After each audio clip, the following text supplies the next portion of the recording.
What on earth are you doing? Well, I've just given this bike a quick spin around the showroom and this thing feels amazing, it turns amazing. The suspension is something else. This is the one, Steve. No.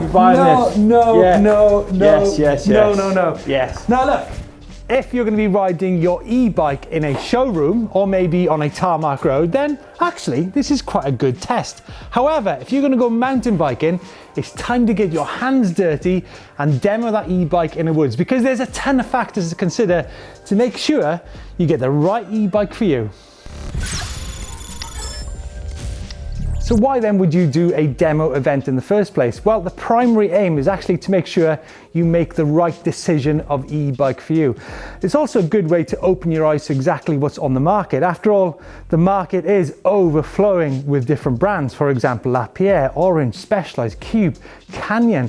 There's so many bikes out there. It's not only just the bikes, it's also the model within the range as well. For example, this high bike, an Enduro 180mm travel, or the All Mountain 150mm travel. And it's not just the models, it's the component specs within that range as well.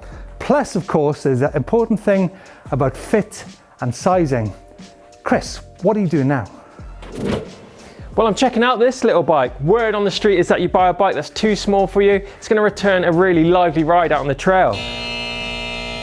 But there is a big question you need to ask yourself. Hardtail or full suspension? If you're riding smooth trails, then a hardtail is going to be perfect. But if you're going to be considering proper mountain biking, off-road stuff, then a full suspension is really a must. Then there's the big question of what motor? Yes, what motor? And there are lots to choose from Yamaha to Bros to Specialized to Bosch to Shimano. Each have their own characteristics and their own personality. So it's really important to get to a demo event to sample all of these to see exactly what motor is for you.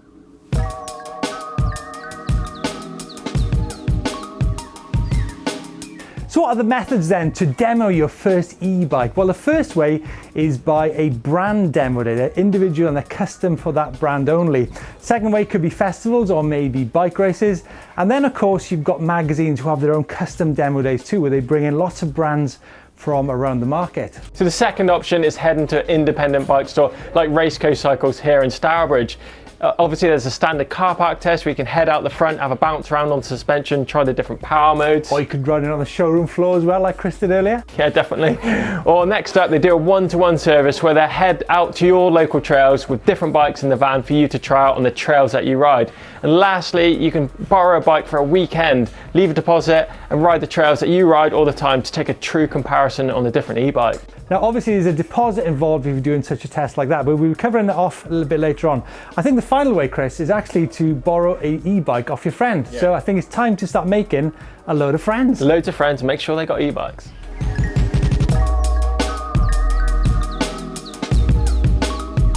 How then do you approach your first demo e-bike event? Chris, what do you take to your first demo? Take some photo ID, a credit card, pedals, and of course your riding kit, and a notebook. Don't forget your notebook, Steve.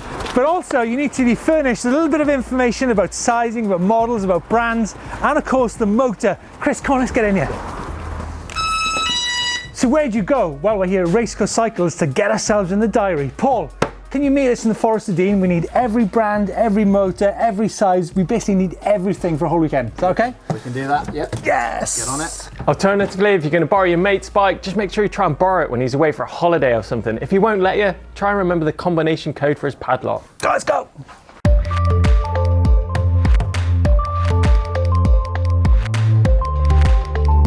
Chris, do you think that sizing is probably the number one thing to be armed with before you go to a demo event? Because there's a lot of misinformation out there when it comes to sizing. Definitely, a lot of people are actually misinformed that buying a smaller bike, one that's too small for them, will in return provide a lot more nimble and playful bike out on the trail. Simply isn't true.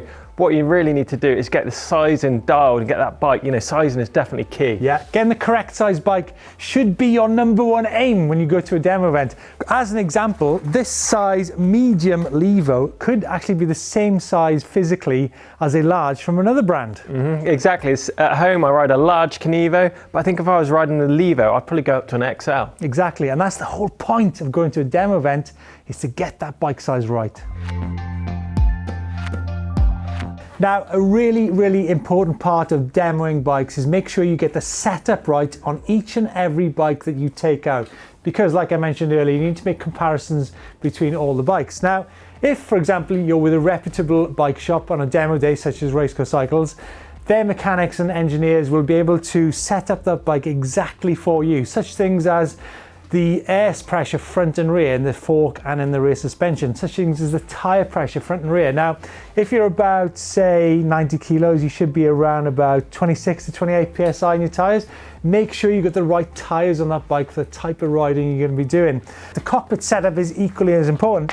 Seat height is probably number one. First of all, Chris, you need a seat in there. Definitely going to need a seat. Saddle height is definitely key when it comes to demoing an e-bike. Get the saddle set right. If it's too high, you're going to feel perched up too high on the bike. As is too low, you're going to feel too bunched up. So getting that dialed is definitely right. Moving the saddle forward in the rails and back as well, going to differ the reach on the bike. Also, the cockpit is vitally important to get set up. You need your levers in the right position, get your bars rolled, get the stem set on the spacers as well. It can make a big difference to how that bike feels.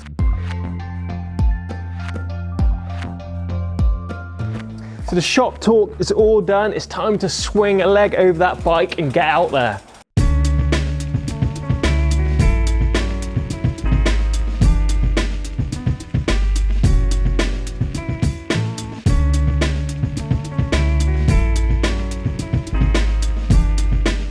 It's all very tempting to jump on an e-bike and stick it in the highest power mode possible and blast out a demo. But is that really how you're going to ride the bike? If it is, you're really missing out on the bike's true potential when it comes to range.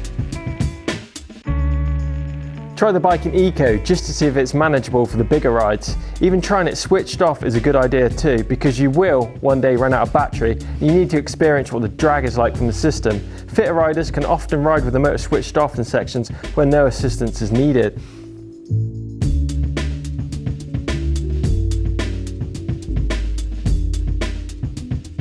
Be sure to exceed the speed limiter. All motors differ with the decoupling above the speed limit. You really need to try a few different motors out and see what works for you.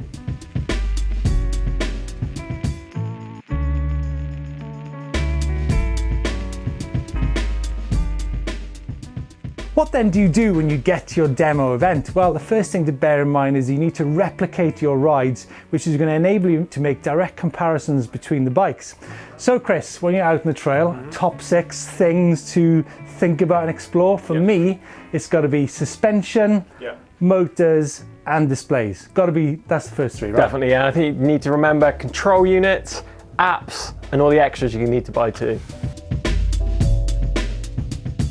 So you are at your demo event and there's a massive array of bikes there. I think the first thing to think about is suspension. Have you gone for a hardtail or a full suspension bike? And if you have gone for full suspension, how much travel is going to be? Is it going to be 120 mil travel, 130, 150, 170?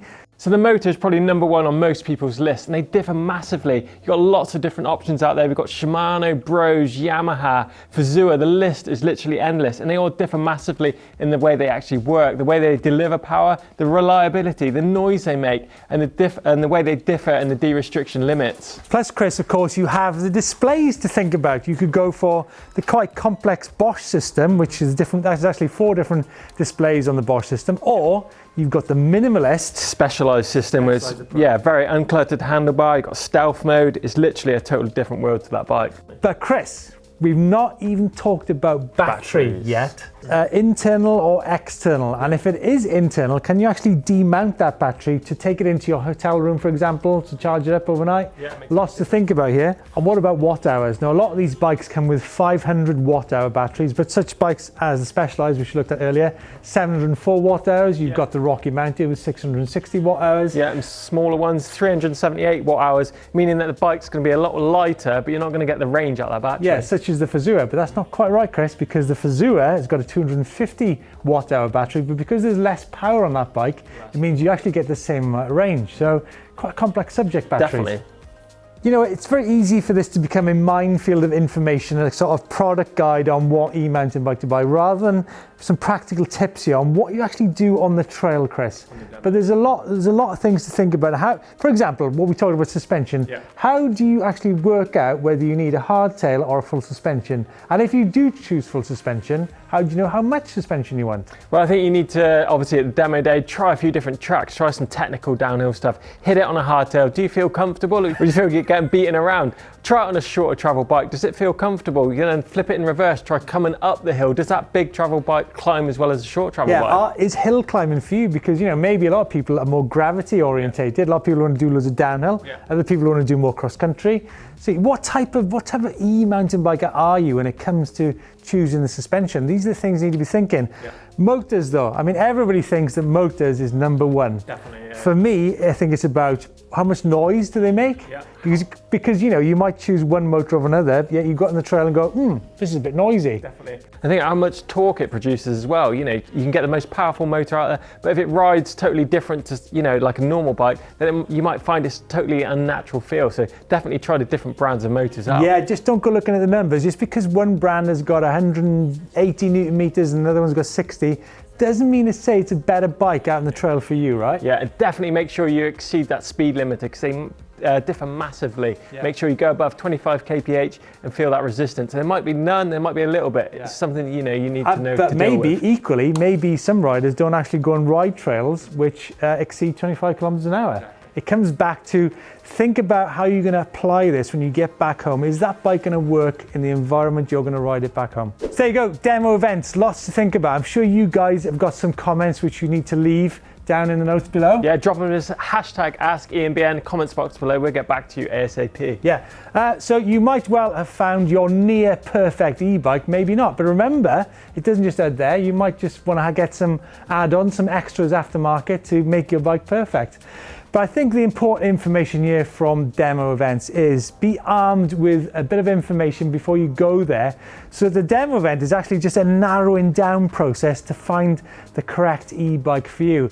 And also while you're there, don't forget to ride the right trails, Chris. Yeah, definitely. I think you need to be true to yourself. Think about what sort of riding you really do actually do back at home on your home trails. If you're more of a cross-country rider, make sure you're demoing a cross-country bike. No point in taking a 180mm downhill style e-bike out to the trails and riding that. It's nice to experience, and get an idea, but you need to be true and get a real idea of what you're actually riding. And you know what? A demo event is a great way to open your mind, and it definitely sometimes throws curveballs up there. Maybe there's that 120 bike there with just a bigger volume tyre, which is like, oh, hold on, that's actually better than the 150 bike. Exactly. It's all about just experimenting. Yeah, getting out there and trying those different bikes. Yeah.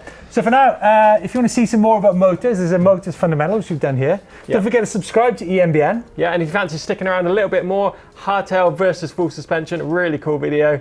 Lots of different options out there. Get demoing.